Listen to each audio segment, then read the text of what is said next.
దేవునికి మొట్టమొదటిగా వందనాలు తెలియజేస్తున్నాను. ఇక్కడ ఉన్న పాస్టర్ గారికి, మాధవరాజు గారికి, అలాగే ఇక్కడ ఉన్న డికాన్స్కి, సంఘ బిడ్డలందరికీ నా యొక్క హృదయపూర్వక వందనాలు తెలియజేస్తున్నాను. అలాగే ఈ యొక్క చదవబడిన వాక్యంలో మనం చూస్తే, కొండల తట్టు నా కన్నులెత్తుచున్నాను, నాకు సహాయము ఎక్కడ నుండి వచ్చింది. ఇదందరికీ మనందరికీ తెలిసిందే కదండి, మనందరికీ తెలిసిన వాక్యమే. మనకి సహాయము ఎక్కడి నుంచి వస్తుంది అని మనము చాలాసార్లు చూస్తూ ఉంటాం. ఎందుకు సహాయం? మన యొక్క జీవితంలో అభివృద్ధి కావాలన్నా, మన యొక్క జీవితంలో మేలులు కావాలన్నా, మన యొక్క జీవితంలో స్వస్థత కావాలన్నా మనం ఎవరి వైపు మనం చూస్తూ ఉంటాం. ఈ లోకంలో అనేక మంది వైపు చూస్తూ ఉంటాం, కానీ సహాయం అనేది వస్తుందా రావట్లేదా అనేది వాళ్ళు ఇచ్చేదాకా మనకి తెలియదు. కానీ మనం యెహోవా వలన ఎక్కడి నుంచి వస్తుందంటే, యెహోవా వలననే నాకు సహాయం కలుగునని చెప్పేసి దావీదు భక్తుడు ఇక్కడ యాత్ర కీర్తనలో ఆయన వైపు ఎదురు చూస్తూ ఉన్నాడు. మనుషుల వైపు ఎదురు చూడలేదు, ఆయన వైపు ఎదురు చూస్తూ ఉన్నట్లుగా మనం చూస్తున్నాం. మన జీవితంలో కూడా అభివృద్ధి కావాలి అని అంటే మనము ఎవరి వైపు చూడాలంటే దేవుని వైపు చూడాలి. మన యొక్క హృదయాన్ని కుమ్మరించుకొని మనం దేవుని వైపు చూడవలసిన వారంగా ఉన్నాం. చాలాసార్లు దేవుని వైపు చూసి ఆ యొక్క అభివృద్ధి పొందిన వాళ్ళు లేదా ఆశీర్వాదం పొందిన వాళ్ళు మనం చూస్తూ ఉన్నాం. మన యొక్క జీవితంలో ఆశీర్వాదం పొందాలని అంటే మొట్టమొదటిగా మనము దేవుని వైపు చూడాలి. రెండవదిగా మనకు కలిగినది దేవునికి ఇస్తే దేవుడు ఆశీర్వాదిస్తాడు అనమాట. మన యొక్క జీవితాన్ని, మన యొక్క హృదయాన్ని, మన యొక్క కలిగినది ఇస్తే దేవుడు ఆశీర్వదిస్తాడు. కలిగినది ఇస్తే అంటే నా దగ్గర ఏమీ లేదు కదండి, నేనేమి ఇవ్వాలని చెప్పేసి అనుకోవచ్చు. బైబిల్ గ్రంథంలో చూస్తే మనం అభివృద్ధి పొందాలి అని అంటే మనం ఏం చేయాలంటే మనం దేవునికి ఇవ్వవలసిన వారంగా ఉన్నాం. ఒక సంఘటన మనం చూస్తే కృత నిబంధనలో యేసుక్రీస్తు ప్రభువారు ఇలాగే మంచిగా ఆయన ఇస్తూ ఉన్నప్పుడు, మంచి సందేశాలు ఇస్తూ ఉన్నాడు. చాలా 3 రోజుల నుంచి ఏం జరిగిందంటే ఆ యొక్క వాక్యాన్ని వింటూ జనాలు, ఆ యొక్క ప్రజలందరూ వచ్చి వింటూ ఉన్నప్పుడు వాళ్ళ దగ్గర ఉన్న ఆహారం అయిపోయిందంట. ఆహారం అయిపోయినప్పుడు వాళ్ళు వాక్యం వింటూనే ఉన్నారు, కానీ ఆహారం అనేది అయిపోయింది. శిష్యులు వచ్చి యేసుక్రీస్తు ప్రభువారి దగ్గర చెప్తున్నారు, అయ్యా ఈ యొక్క ప్రజలు వచ్చి 3 రోజులు అవుతుంది, 3 రోజుల నుంచి నీ యొక్క వాక్యాన్ని వింటున్నారు, కానీ ఫిజికల్గా వారికి ఆహారము లేదు అని చెప్పేసి అన్నప్పుడు మీరే వాళ్ళకి పెట్టండి అని చెప్పేసి అంటాడు. అక్కడ అంతమంది జనాలు, అంతమంది ప్రజలు ఉన్నప్పుడు అంతమందికి మేము ఎక్కడ పెట్టాలి? ప్రిపేర్ అవ్వాలంటే, మనం ఫుడ్ ప్రిపేర్ చేయాలంటేనే, పాటలకు ప్రిపేర్ చేయాలంటేనే 3 రోజులు 2 రోజుల నుంచి మనము డిస్కషన్లు చేసుకొని ఏది చేయాలి, ఎవరు ఏం చేస్తున్నారని మనం ప్రిపేర్ చేసుకొని తీసుకొచ్చి ఆ యొక్క ట్రే పెడతాం. కానీ అంతమంది జనాలకి ఇంత ఫుడ్ తీసుకురావాలి అని అంటే శిష్యులు ఆలోచించారు. అందరి దగ్గర చెక్ చేశారు, నీ దగ్గర ఏమైనా ఉందా, నీ దగ్గర ఏమైనా ఉందా, నీ దగ్గర ఏమైనా ఉందా అని. ఎవరి దగ్గర ఏమీ లేదు. తీసుకొని వచ్చింది మొత్తం ఏమైపోయిందండి? అయిపోయింది. తినేశారు, అన్నీ తినేసారనమాట. అంతా అయిపోయింది, ఆహారం అయిపోయింది. ఆహారం అయిపోయినప్పుడు ఎవరి దగ్గర ఏది లేదని అప్పుడు ఒక చిన్నవాని దగ్గర ఏం జరిగిందంటే, ఆయన దగ్గర వాళ్ళ మమ్మీ తీసుకొచ్చి ఇచ్చిందేమో ఆహారము 2 చేపలు, ఏంటంటే 5 రొట్టెలు 2 చేపలు ఉన్నాయి. వాళ్ళ దగ్గర ఏముందండి? 5 రొట్టెలు 2 చిన్న చేపలు.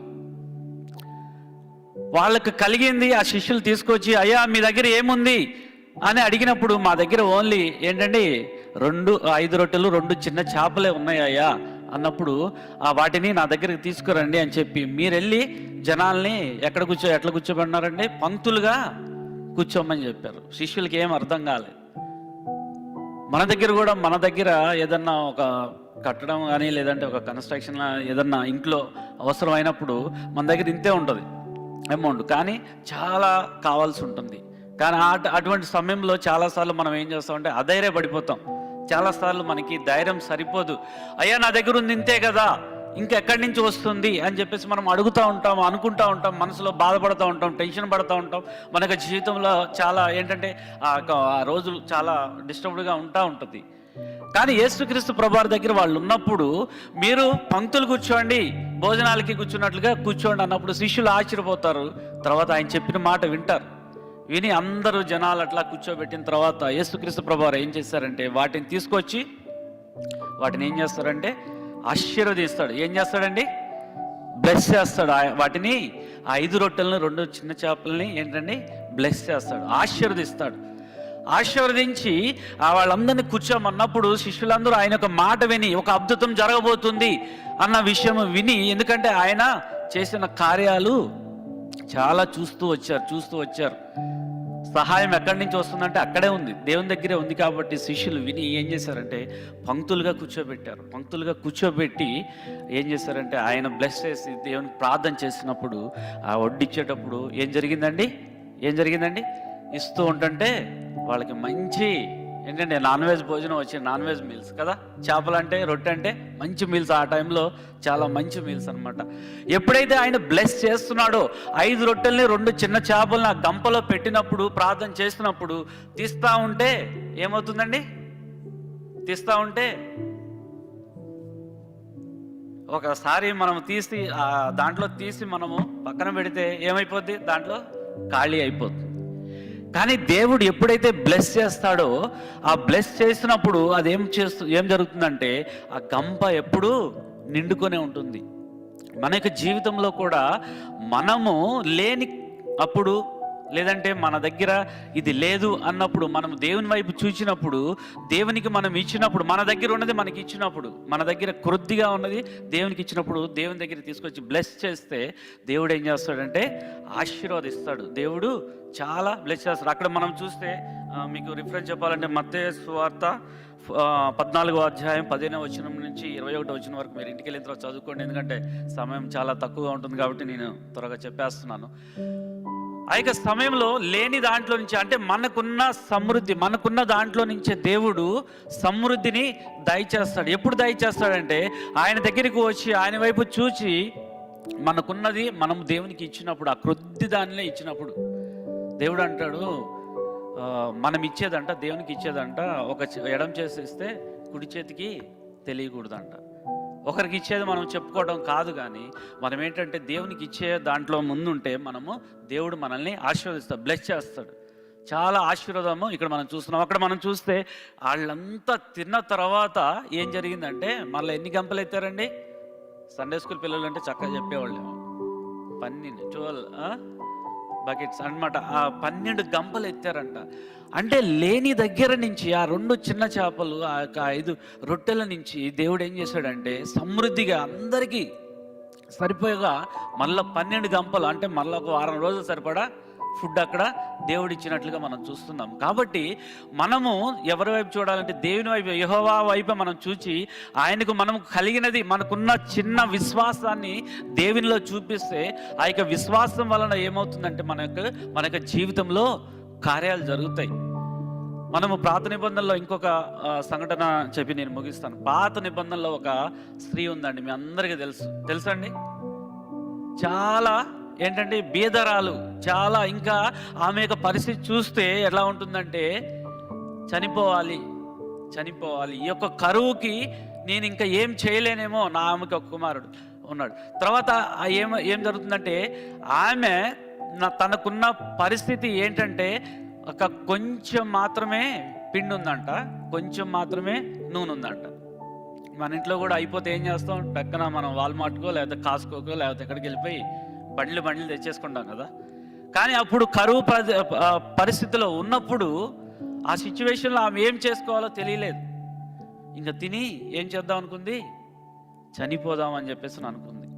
ఇంకా కొద్దిగా ఉంది కదా, ఈ కరువులో నేనేం చేయలేనని చెప్పేసి చనిపోదాం అనుకున్న తర్వాత అయ్యా నిజంగా చూస్తే ఆమె అన్యురాలంట. బైబిల్ గ్రంథంలో మనం హిస్టరీలో చూస్తే అన్యురాలు, దేవుని గురించి తెలియదు, యెహోవా గురించి తెలుసు, కానీ వాళ్ళు బయలు దేవతలను పూజించేవాళ్ళు, అన్ని దేవతలు పూజించేవాళ్ళు. కానీ ఆమె ఏమి ప్రార్థన చేసిందో, కానీ అదే టైంలో ఏలియా ప్రవక్త అక్కడికి వెళ్ళి ఏమడిగాడంట, అమ్మా కొంచెం నీళ్లు ఇవ్వు అని. అంటే మీ అందరికీ తెలుసు కాబట్టి నేను చెప్పేస్తున్నాను. వాక్యంలో మనం చూస్తే 1 కింగ్స్ 1వ రాజుల గ్రంథం 17వ అధ్యాయం 10వ వచనం నుంచి మనం ఆ యొక్క సన్నివేశం ఉంటుంది.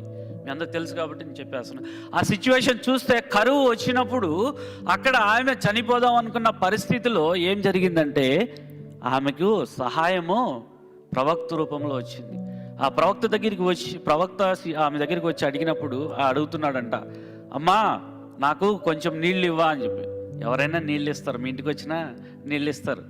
లేదంటే నాకు ఒక $10,000 కావాలంటే వెంటనే తలుపు మూసేస్తారు కదా, లేదంటే out of coverage area phone, okay మాట్లాడినప్పుడు ఎట్లా ఉంటుందంటే అట్లా ఉంటుంది పరిస్థితి.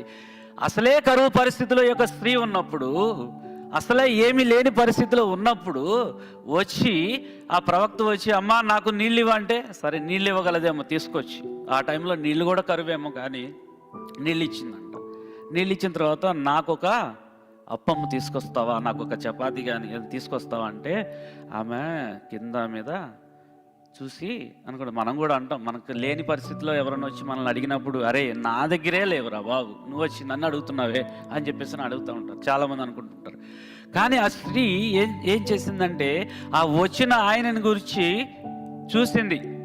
చూసినప్పుడు ఇతను మామూలు వ్యక్తి కాదు, సరే నాకు లేకపోయినా ఈ యొక్క వ్యక్తికి నేను ఇస్తాను అని చెప్పేసి వెంటనే చెప్తుంది, అయ్యా నా దగ్గర ఉన్నది చాలా కొంచెమే ఉందయ్యా, నేను నీకు ఏంటంటే ఇయ్యలేనేమో అని చెప్పేసి అన్నప్పుడు ఆయన దాంట్లోనే నాకు తీసుకొని రామంటాడు. ఉన్న చిన్న చపాతి ఆమెను ఆమె కొడుకుకి కావాలి, ఇంకా ఇంకేముందండి ఆమెకు లేదు, ఇంకా తర్వాత ఉండదు, చనిపోదామనే సిద్ధపడిపోయింది, ఏం లేదు. అటువంటి పరిస్థితుల్లో నాకు కూడా ఇంకోటి తీసుకురమ్మంటే ఆమె ఏం చేసిందంటే, ఆ యొక్క అప్పాన్ని ఆయనకి ప్రవక్తకి ఏంటంటే ఒక మంచి ఉద్దేశంతో తీసుకెళ్ళి, పోన్లే ఆయనైనా బ్రతుకుతాడేమో అని చెప్పేసి సాక్రిఫైస్ చేసి తనకున్న దాంట్లో తీసుకొచ్చి ఏం చేసిందంటే ఆ ప్రవక్తకి ఇచ్చినప్పుడు, ఆ ప్రవక్త దానిని ఆస్వాదించుకొని తీసుకున్నప్పుడు రోజు తీసుకొచ్చి ఇచ్చిందంట. ప్రవక్త తిన్నాడు, మళ్ళీ వెళ్ళి ఇంటికి వెళ్ళి ఏమైనా ఉందేమని చెప్పేసి ఇట్లా ఇట్లా చూసిందంట. చూసేటప్పటికి ఆ పిండి ఏమైపోయిందండి, తరగలేదంట. ఆ నూనె బుడ్డిలో నూనె కూడా తరిగిపోలేదంట. ఆ యొక్క కరువు ఎన్ని రోజులైతే ఉన్నదో సమృద్ధిగా వారికి ఆహారం ఇవ్వటం జరిగిందంట. దేవుని స్తోత్రం, హల్లెలూయా. నిజమే, మనము దేవునికి మనం ఇచ్చినప్పుడు, దేవునికి మనము ప్రాముఖ్యతని ఇచ్చినప్పుడు మన యొక్క జీవితంలో కూడా ఆశీర్వాదం ఉంటుంది, మన యొక్క కథ మారిపోతుందంట. పాట మనం విన్నాం కదండి, దేవునికి మనం ప్రాముఖ్యత ఇస్తే మన కథలే మారిపోతాయి, మన యొక్క పరిస్థితులే మారిపోతాయి. మనము ఆయన ఏంటంటే మనల్ని గణపరుస్తాడు అనమాట. ఈ యొక్క స్థితిలో చూస్తే ఆ యొక్క విధవరాలు ఏం చేసిందంటే తనకున్న దాంట్లో నుంచి తీసి ఆ యొక్క ప్రవక్తకి ఇచ్చింది కాబట్టి తన యొక్క ఇంటిలో సమృద్ధి అయిన ఆహారము అక్కడ వచ్చినట్లుగా మనం చూస్తున్నాం. మనము కూడా మన యొక్క జీవితంలో ఎప్పుడైనా దేవునికి మనము ఇచ్చే వాటిలో మనము ముందుండాలి. ఫస్ట్ ఏం కావాలండి, మన యొక్క సమయాన్ని దేవునికి ఇవ్వాలి. మన యొక్క ఏంటంటే మనకు వచ్చే దాంట్లో దేవునికి మనం ఇచ్చేటట్లు ఉండాలి. ఎప్పుడైతే దేవునికి ఇస్తారో వారు ఆశీర్వాదం పొందుతారు, వారు దీవెనలు పొందుతారు, వారు ఏంటంటే ఎంతో ఆశీర్వాదంగా వారి యొక్క కుటుంబం ఉంటుంది. అందుకని ఇక్కడ చూస్తున్నాం 121వ కీర్తనలో, కొండల తట్టు నా కన్నులు ఎత్తుచున్నా, నాకు సహాయం ఎక్కడ నుండి వచ్చును, యెహోవా వలననే. ఆయనే మనకు కార్యములను చేసేవాడు, మన యొక్క పరిస్థితులను మార్చే దేవుడు, మన యొక్క అనేకమైన విషయాల్లో ఆయన ఏంటంటే గొప్పగా ఆశీర్వదించే దేవుడు. ఎప్పుడు ఇస్తాడండి ఆశీర్వాదం? అడిగితే కాదు, మన దగ్గర ఉన్న దానిని మనం దేవునికి సమర్పించుకుంటే, అంటే సమర్పించుకోవడం అంటే మీరున్న ఆస్తులన్నీ కాదు, మన యొక్క జీవితాన్ని దేవునికి ప్రాముఖ్యంగా మనము సమర్పించుకుంటే, దేవునికి మంచిగా మనం నడిస్తే మన యొక్క జీవితంలో ఆశీర్వాదాలు మనకి కలిగిస్తాడు. మనకున్న ఆ యొక్క మినిస్ట్రీ కానీ పరిచర్యలో కానీ ఏంటంటే మనకున్న దానిని మనము దేవునికి ఇచ్చినట్లయితే ఆశీర్వాదం పొందు. ఈ యొక్క 5 రొట్టెలను 2 చేపలను దేవుడు ఏ విధంగా ఆశీర్వదించి అనేక మందికి పంచిపెట్టాడు, అనేక మంది ఆశీర్వాదాలు కలిగించాడో మన యొక్క జీవితంలో కూడా మనకున్న దాన్ని దేవునికి ఇచ్చినట్లయితే ఏం చేస్తారంటే దేవుడు ఎంతో ఆశీర్వదిస్తాడండి. ఇంకా మనము ఈ యొక్క క్రిస్మస్ సీజన్లో ఉన్నాం కదా, మనం ఎవరో ఒకరికి మనం ఏం చేయాలంటే వారికి మనము సహాయం చేయవలసిన వారము, అనేక మందికి సహాయం చేయవలసిన వారము. ఎవరైతే ఉన్నారో, ఎవరైతే నీడ్లో ఉన్నారో వారికి సహాయం మనం ఒక్కళ్ళమే కాదండి, మనతో పాటు వాళ్ళు కూడా బ్లెస్ అయ్యేలాగా మనము కూడా ఉండాలి. ఎప్పుడైతే మనము దేవునికి ఇస్తామో దేవుడు మనల్ని ఆశీర్వదించడానికి దేవుడు సిద్ధంగా ఉన్నాడు. కాబట్టి మనము ఆయనను ఆశ్రయించాలి, ఆయన వైపు చూడాలి, ఆయనను మనము నమ్ముకోవాలి. ఆయన ఇంకా మనం చూస్తే ఆయనే మనల్ని కాపాడుతాడు. 127 కీర్తనలో ప్రతి ఒక్క విషయంలో అన్నమాట. ఆయన నీ పాదములను తొట్టిల్లనియ్యడు, నిన్ను కాపాడువాడు కునుకడు, ఇశ్రాయేలును కాపాడువాడు కునుకడు, నిద్రపోడు. ఆయనే మనతో ఉన్నప్పుడు మనకి బ్లెస్సింగ్సే ఉంటాయి. మనం సమర్పించుకొని ఆయన వైపు చూసి ఆయనే మనకి దేవుడు అని చెప్పేసి మనం నమ్మినట్లయితే, ఎందుకంటే ఆయన భూమి ఆకాశం సృజించిన వాడు కాబట్టి మనకున్న ఈ యొక్క లేమి నుంచి మనల్ని తప్పించే గొప్ప దేవుడు. కాబట్టి మనము దేవునికి ఇచ్చే దాంట్లో మనం ఉండాలి. ఈ యొక్క పేద విధవరాలు కూడా దేవునికి, ఆ యొక్క ప్రవక్తికి, ఆ యొక్క దైవజనుడికి ఏంటంటే ప్రాముఖ్యత ఇచ్చింది. కాబట్టి అక్కడ ఏం జరిగిందంటే ఆశీర్వాదము కలిగింది. ఆమె యొక్క కుటుంబం కూడా ఆశీర్వదించబడ్డది. ఆ యొక్క కరువు ఉన్నంత కాలము ఆమెకంట ఆ యొక్క తొట్టెలో పిండి అయిపోలేదు, ఆ యొక్క నూనె, ఆ యొక్క క్యాన్లో ఏంటంటే నూనె అయిపోలేదంట. మన యొక్క జీవితంలో కూడా ఆశీర్వాదం కావాలి అని అంటే ఆ విధమైన ఏంటంటే దేవునికి ఇచ్చేవారంగా మనము ముందుకుండాలని చెప్పేసి నేను ఈ యొక్క వాక్య భాగం ద్వారా మనము తెలుసుకుంటున్నాం. దేవుడి యొక్క చిన్న మాటలు దీవించును గాక.